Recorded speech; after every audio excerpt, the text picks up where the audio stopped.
Today we've got a crazy nuclear revenge story against a bunch of mean girls. We'll get into that in a bit, but first, I snitched on my former roommate and her boyfriend. Most people can already tell when their roommate is going to be a jerk, but that was not the case with my roommate and me. I also didn't get back at my roommate for something she did to me. I know it's weird, but I had my own story. We met online and became friends. My virtual friend set up a book club for introverts, and I sent her a private message asking her to join in. I had just moved to the city and I didn't know anyone. I wanted to make new friends and meet new people, but I was also trying to build a strong career and barely had time to go out to events and all these things where people meet people. When I saw that my virtual friend had started a virtual book club that I didn't have to leave the house for, I was overjoyed. I sent her a private message letting her know that I was interested in joining her book club.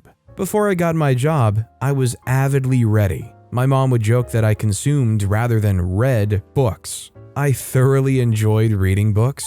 When I got my job, however, I barely had time to do any reading. I wanted to revive my reading habits as well as meet new people, so the club was a win for me on every level. "I was hoping you'd join in," my virtual friend exclaimed when I told her about my intentions.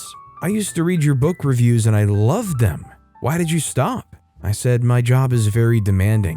I barely have the time to read anymore." "I totally understand," she said. "I met someone online. She writes the most brilliant and witty reviews too. I think you'll like her." She gave me the girl's username, and I sent her a friend request after reading her reviews. She was indeed a witty writer, and I was chuffed to find out that she lived in the city. "I'm happy to finally meet a female writer in the city," she said to me when I sent her a message. "Are there no female writers around here?" She said, "Well, there are, but none of them are like you. You know, like us." The us made me feel so close to her, like we had something special that made us superior. I had never been an us before that. "I'm not a writer," I said to her. "Nonsense," she said. I imagined her saying nonsense and sounding like a British lady. "You are a writer." "I've not written anything in years," I said, somewhat glad for the positive affirmation.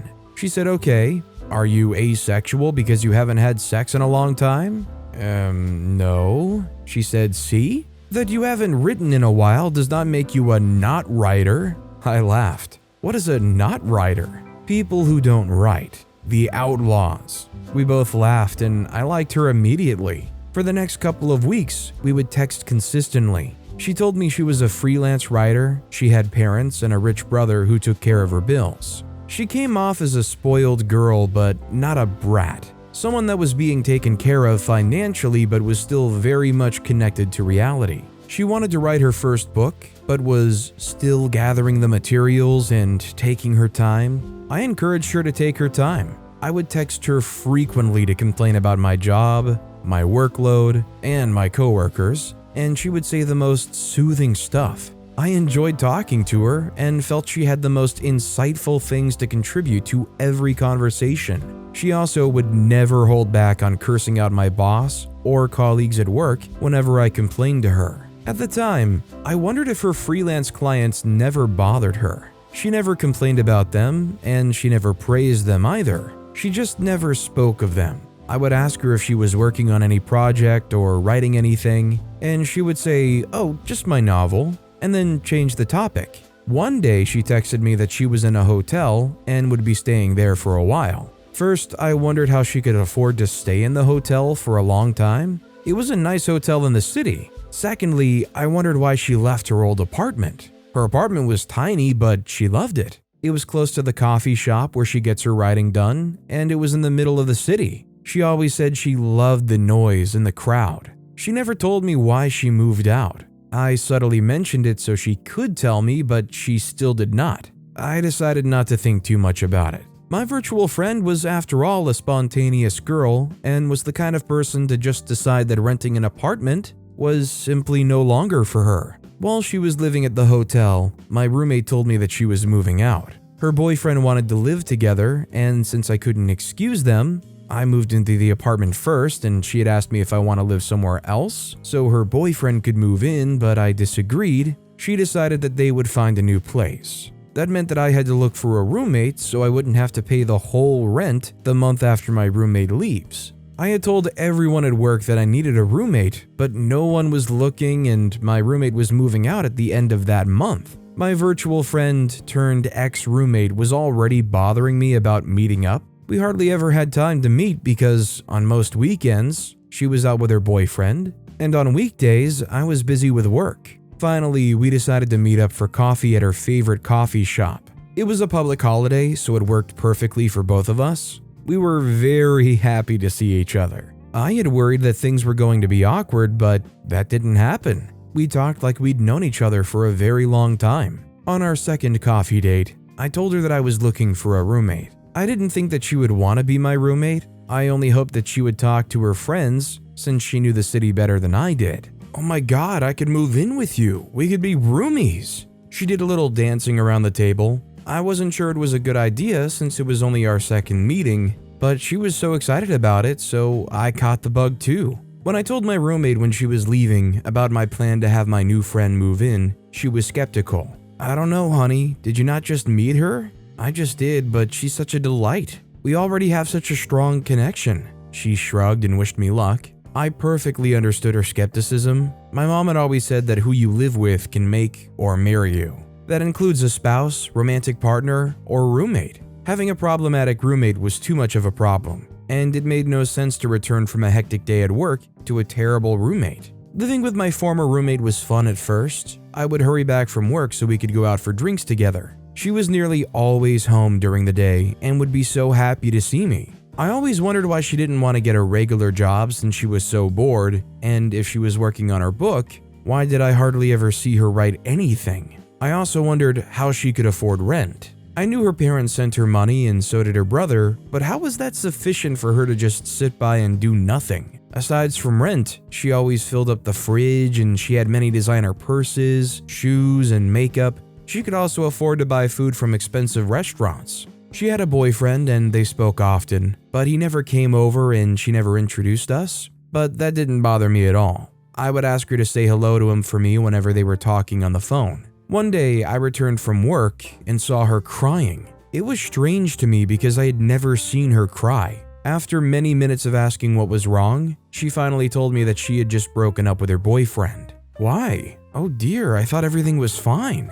"He promised to leave his wife," she yelled and burst out crying again. It was at that moment that I understood everything that had been going on. My former roommate was seeing a married man, and he'd been the one mostly paying for all the expensive stuff she buys. I tried very hard to not be judgmental, but I couldn't help it. My dad left my mom for a younger woman when his business took off, and my mom was devastated. Before he left her, he was openly cheating on my mom with his girlfriend.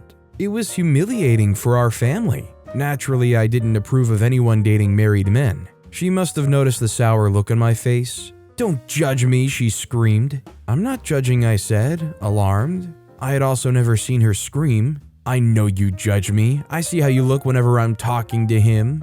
I didn't even know you were dating a married man until now." She stood and started to pace. "Calm down," I cooed. "Do you think you'll leave her?" I said no. Many men lie about leaving their wives. They hardly ever leave. After that day, I stopped seeing my roommate in the same light. Our conversations lessened and we hardly went out to do fun things. She soon got back together with him because I heard her talking to him many times. One day I was in the kitchen doing the dishes when she walked up to me.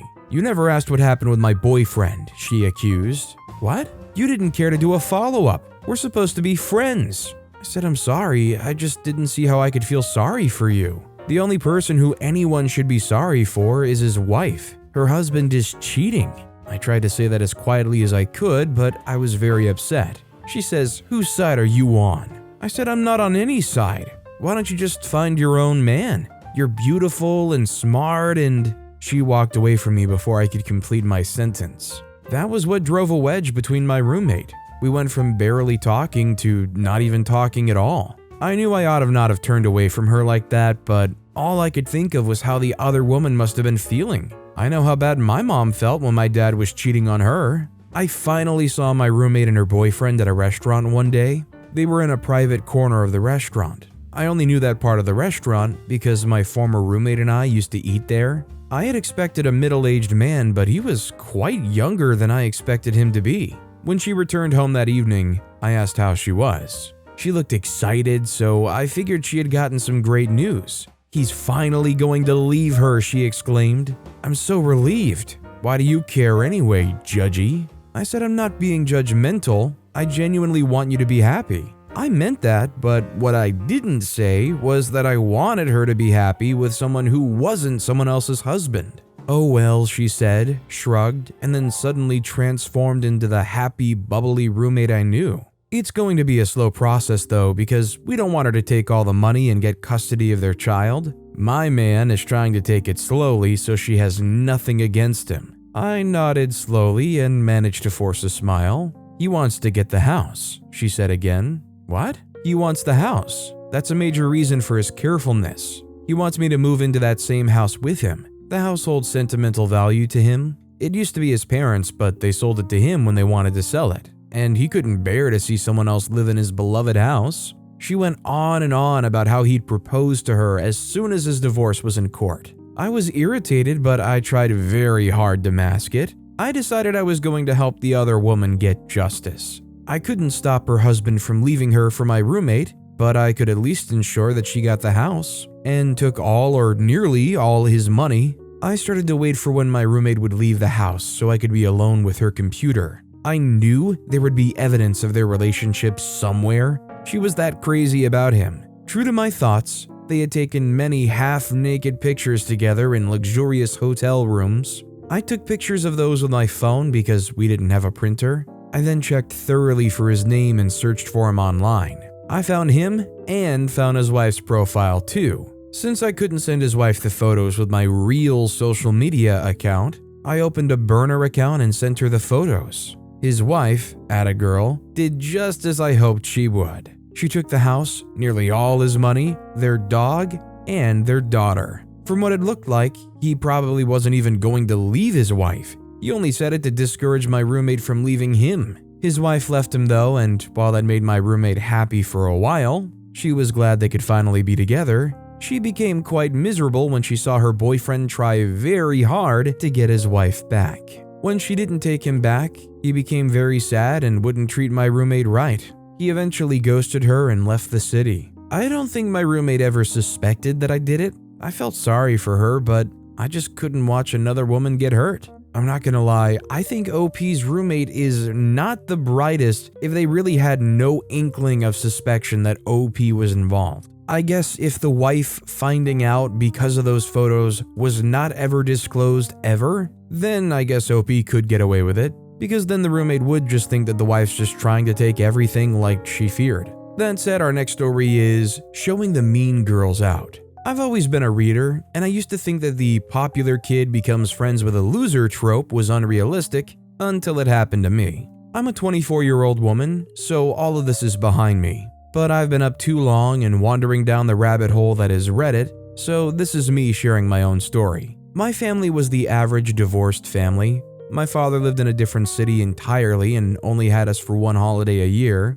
and we lived with my mother for most of the year. There were 3 of us, my older sister, myself, and my little brother. We were very close in age, which meant that there were a lot of fights as children and we only became close as adults. Unfortunately, these fights affected me a little more than they should have, coupled with the fact that I was the middle child and an automatic rebel. It was a hard childhood. I was very much into art and literature in high school, and I made sure to look the part of a tortured artist, or what we call the emo kid today. Naturally, I kept a diary where I put all of my little feelings, and I kept it in my locker. I wasn't popular, nor did I care about that because I was too much in my own world to give a darn about what was going on around me. Plus, I had too much to do. As I said, I was really into art and literature, and so I was in charge of a lot of things. I was a part of the school's journalism team, and I did summary columns of 2 books every week. I also worked behind the scene for the theater kids as a stagehand,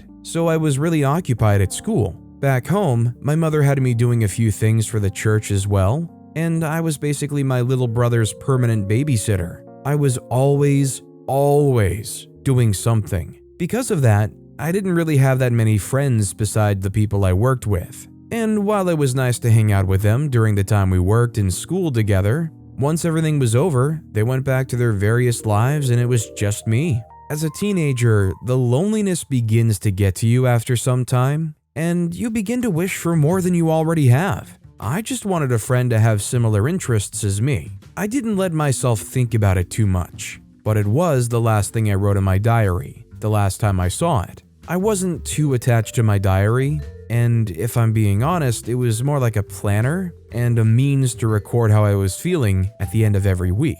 I only wrote a lot in it when I was feeling particularly stressed, and the week that I wrote about wanting friends was a stressful week for me. My family had been stressing me out. The school had decided to ban all of the books that I'd had reviewed after the school paper had been published. So about a month's worth of papers had to be retrieved and redone. It wasn't my fault because the ban came after I had turned the work in, but my coworkers decided to be jerks about it. We were also having midterms at the same time, so all of it was at my throat and I was really just exhausted by the rest of the world. I had been updating my diary the entire week with the happenings in my life, and naturally, I said some mean things about my coworkers and teachers and family, and everyone that had crossed my path and annoyed me in the slightest. I noticed that my diary was missing after 2 weeks since I'd last written in it because that was when I was finally able to relax after midterms. I didn't panic initially because I expected that if it wasn't in my school locker, where I always left it during the week,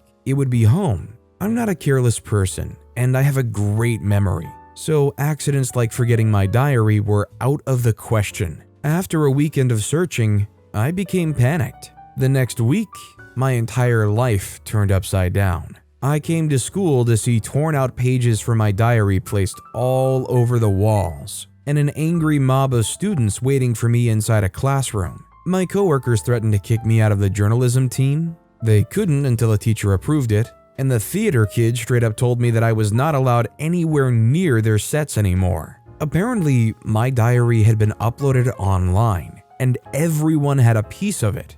I knew that I didn't say anything remotely serious enough to elicit that reaction from them, but we were teenagers. Everything was a reason to be emotional. I was hounded until the principal called me to her office with the most pitiful look on her face. She apologized to me on behalf of all the students and shared that she understood how it felt to be in front of everyone's temper. She had also read the contents and told me that it wasn't as bad and the students were being a little dramatic, and promised to find out who broke into my locker and took out my private property.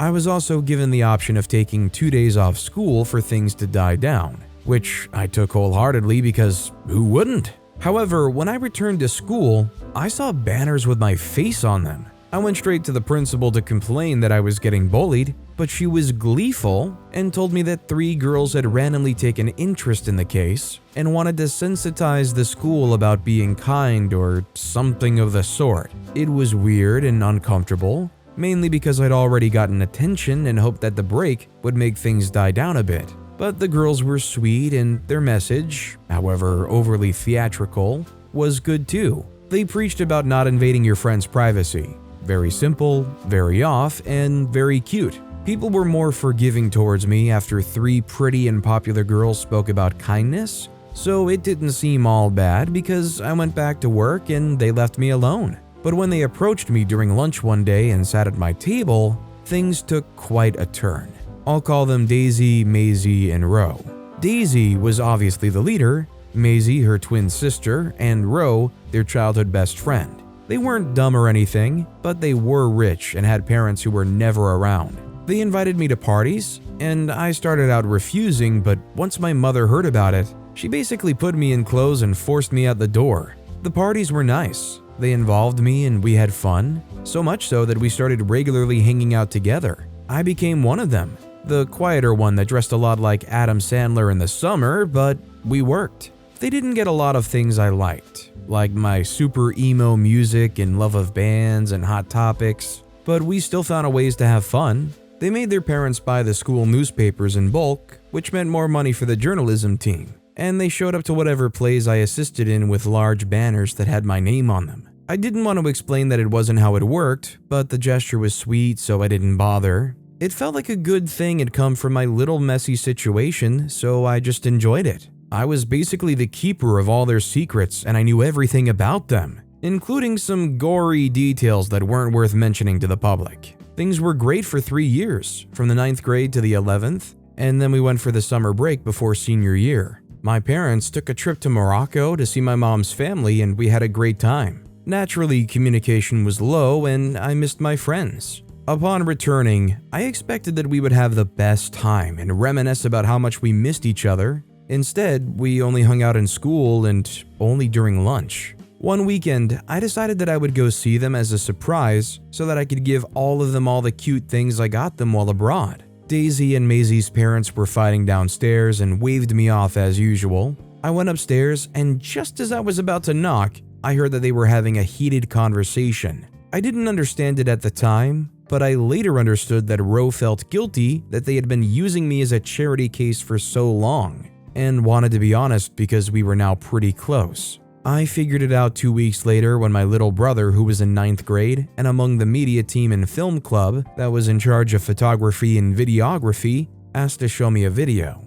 It was one of my 3 best friends talking about how I was a successful charity case, and it was going so well that they actually wanted to keep me. They were also the ones to steal my diary from my locker. It made sense now because Ro knew how to jimmy any lock, and she had confessed to it on many occasions. It was a blatant school project, and I was devastated that I let myself fall for it. The worst parts were that they were still acting very chummy with me, and it made me so uncomfortable. I couldn't believe that what could have been a good and quiet high school run was ruined by 3 bored girls. It was a Saturday morning when I went to the mall to buy a new red diary to document all the ways I was going to get back at my best friends. To start with, Maisie and Ro were both sleeping with Daisy's boyfriend. They had both individually confided in me because I looked like I knew something, and poor Daisy had no idea. I had all of their passwords because they shared their passwords with each other